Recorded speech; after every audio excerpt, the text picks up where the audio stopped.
Hello, Malton. It's me, Zombie GG, bringing you part 2 of my November 6, 2020 conversation with Ms Morgueasm, who has just today returned to Malton after a 10-year break. Before her break, she served as a legendary head administrator for the Malton Medical Staff, married a zombie, and so much more. Ms Morg is a role model for role-playing, and I'm proud to present to you this next bit in our chat. Thanks for tuning in, and I hope you enjoy the show.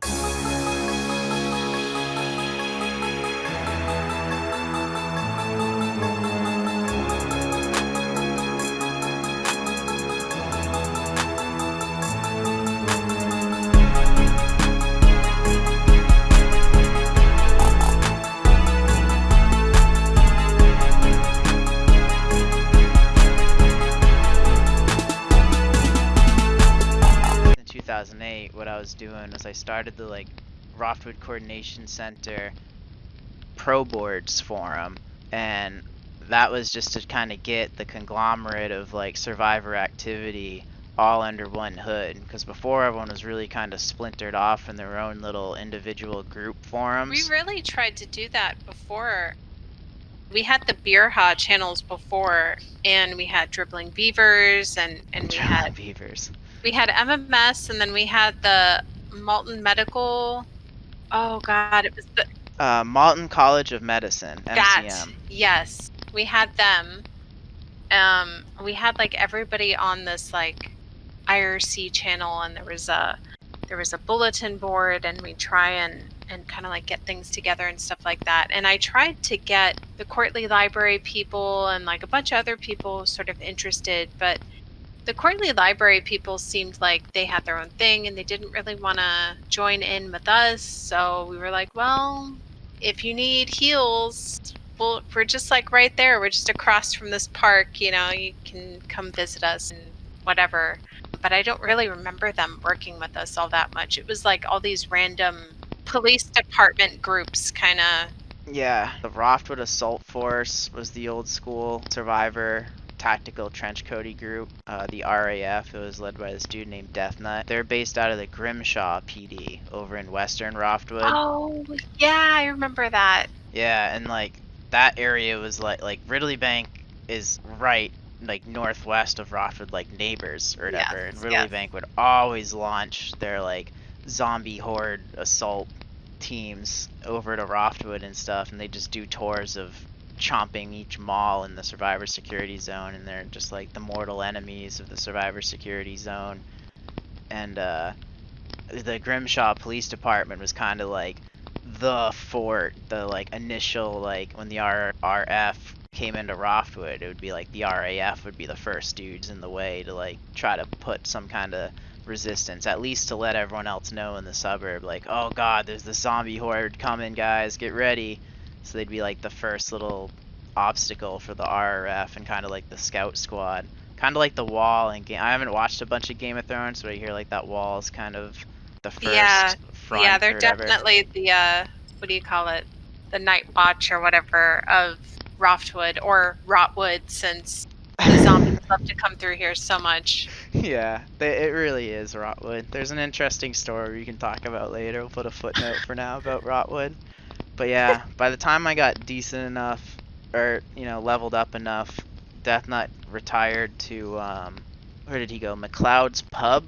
I'm not super sure what that was. Some kind of RP group for folks who just weren't really interested in the tactical stuff anymore. Just hang out in various arms buildings. I think would get indoctrinated into a McLeod's Pub. Interesting. I never heard. I might have heard of that. I don't really remember it. Yeah. Anyway, I left for a bit, come back in 2017, and I wanted to fill that void again because I just saw the MMS hanging around and not a lot of survivors doing the tactical thing anymore. So I started brought the RCC back, put it on Discord, started getting a bunch of the MMS dudes back, Garwala, Lostfire, Alicia Huberman, Sunflower, who's the head of MMS security. The coolest thing I liked about Garwala was I come back all trench coaty and stuff, and I'm just like watching the RRF just like steamroll Roftwood, and no one was really giving it a chance, you know, to fight back. Like the old school siege mentality kind of just went by the wayside. People weren't even trying to fight anymore. They just see zombies and just book it. Be like, oh, zombies are coming. Let's just like run away now. And I just was like, I remember the old school sieges, like that one I linked about the last stand of St. Ethelbert's, and I remember like the old school Blackmore Bastard Brigade, like on the 5th of November, you know, everyone's storming into the Blackmore building, like the only Necrotech building in the like heart of Ridley Bank or whatever, and like survivors putting on that like good show, and we'd always lose, but like it was so much fun just trying our best, you know, everyone logging in all the time. Yeah, I mean, you spend like a couple AP like doing up the barricades or whatever, like doing your bit basically, and then the rest of the time you're just sort of faffing off, like you're just making up games or talking shit to the other players and stuff like that, you know, role playing and everything else. We did a lot of that. Oh my god. The last stand was, I remember it was insane. I don't remember anything going on in my personal life. I just remember spending a lot of time being like available for, okay, you need me to put up some barricades. Okay, I'll do that real quick. Oh, somebody needs band-aids. Okay, we'll do this. Oh shit, I ran out of band-aids. Well, guess I'm just going to spend, you know, my action points on whatever. Probably died about like 3 or 4 times. I think we had to stand in, it was either Henslow Park or we had to go all the way to Swansboro Park for our revives. Swans Park's the legendary one because it's right next door to the Herbert building. Like Swans Park, I would say has the fastest revives in Malton. There's no real metric to like test that against anyone else, but I'd say at this point in the game, Roftwood is a very busy survivor suburb, and revives are like legendary fast. Even when we're getting rolled on by a zombie group, it's still like you can get a revive in less than 24 hours. Well, because we used to check people. We had that whole, like, I don't know if you've ever seen it, but we had crap, combat, revive, any person. Okay. That was like a me and Garwala situation. Newt and I used to talk a lot about plans and stuff like that. Like, okay, let's try and come up with a plan, you know, what works, whatever. And so we basically tried to combat revive anyone. And if they had brain rot, I think we couldn't revive them, so we didn't waste it on them. But we did it to like everybody else. And it basically stops the zombie in their tracks because then they have to become a PKer, essentially. Or they just accepted life, which meant that they went over to the cinema or the factory and jumped the ceiling.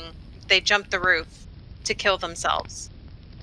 Yeah, I used to be so trench coaty and like terrified of combat reviving because like my logic, I'm not super happy to share it. It's kind of like awkward or whatever because it's just so childish, but it was just like I was more scared of a zombie being able to breathe and free run and like scout to their zombie friends like where all the survivors were hiding and stuff like that. So I just like would rather keep them dead like always or whatever. So it's like they had, if they wanted any kind of information, they had to like blow their AP to like break down barricades to like see what was inside instead of just being able to like free run. And then like, you know, generators and fuel, those are like taxing things AP wise to like find. It's a lot of RNG or whatever and wishful thinking.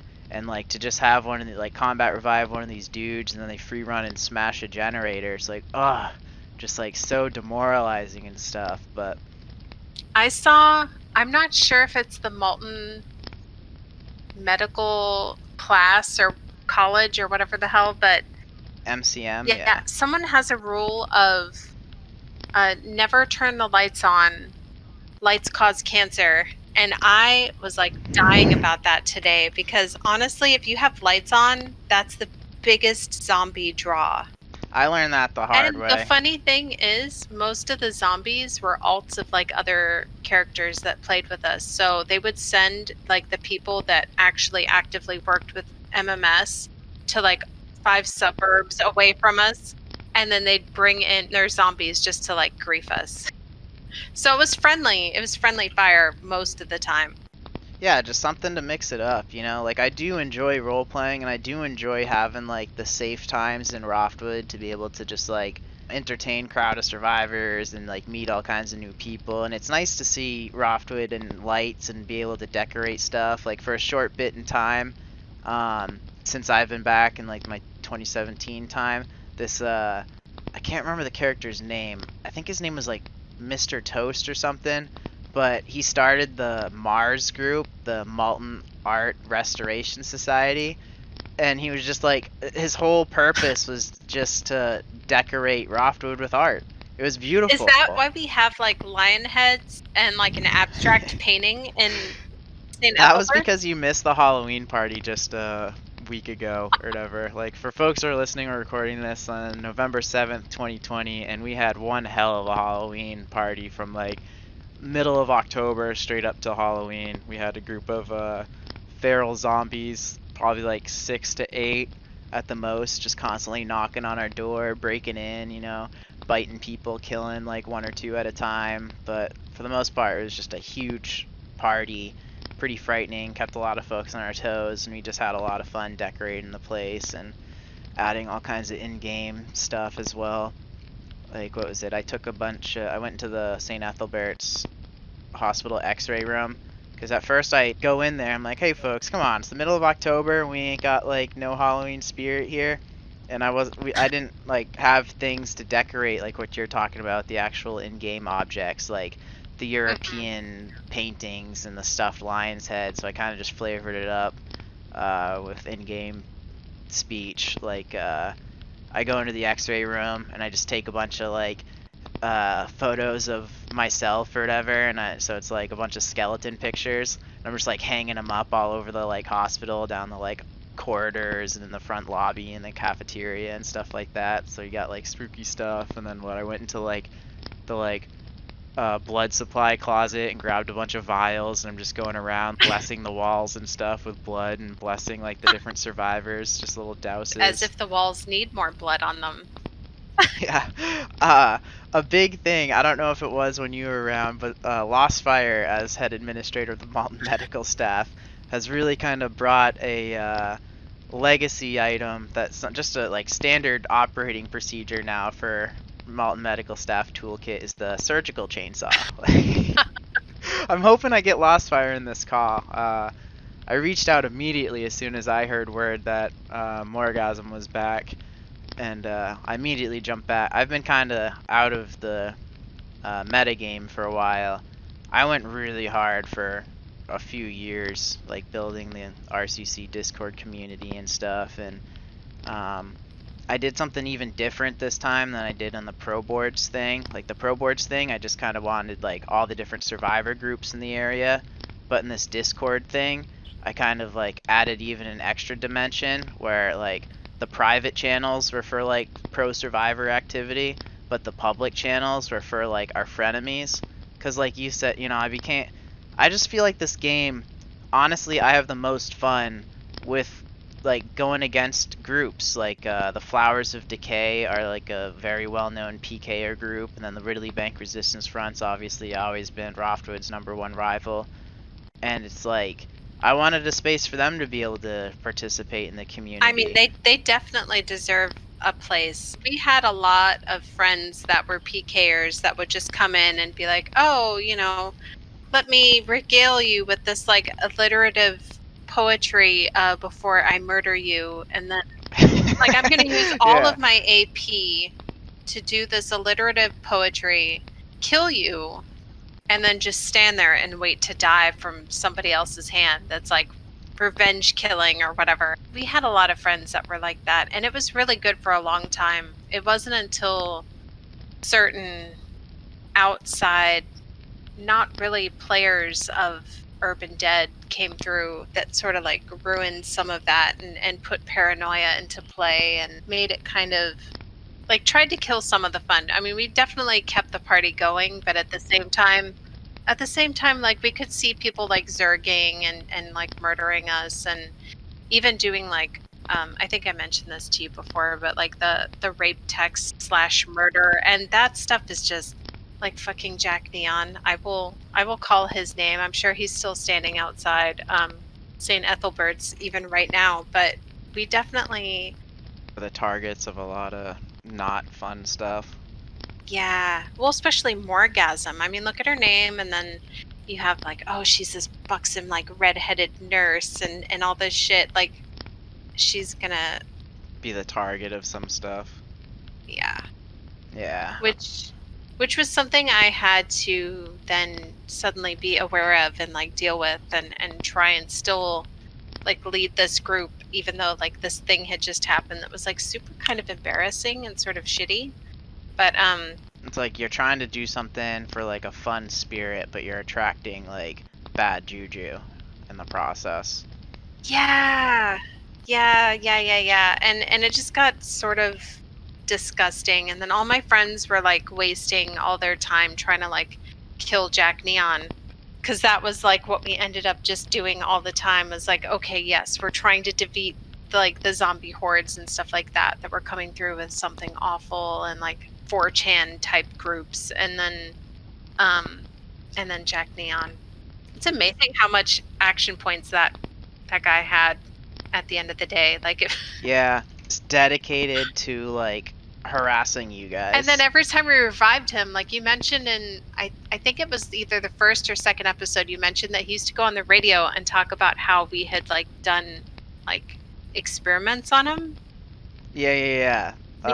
We never did, but I can't remember what it was. It's been a minute. But yeah, like he gave himself brain rot and said it was like a botched MMS surgery or something like that. It was like a sex change. It was a botched sex change or something like that. Oh, I wish Lost Fire would join the call. I'll stop talking about him, and then maybe he'll come. I mean, so Lost he Fire plays is a actually she in the game. a guy? Oh my god, in real life, he's a male, you know, but in game, just like kind of like, you know how you picked up the mantle off Greenwing, he kind of like picked up the mantle off you or whatever. And like I think part of what we were talking about earlier about like having that feminine character type energy really kind of adds a very good twist to the environment. Oh yeah, absolutely. And Lost Fire is very into role playing as well and stuff, and you know, Lost Fire doesn't do the like risque kind of stuff that you're known for.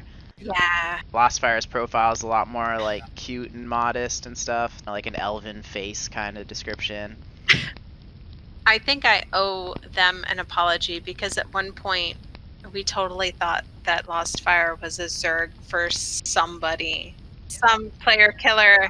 Oh, you know, suspicions get high. Yeah, and so because you mentioned that Omega Omnis guy, which yeah, oof.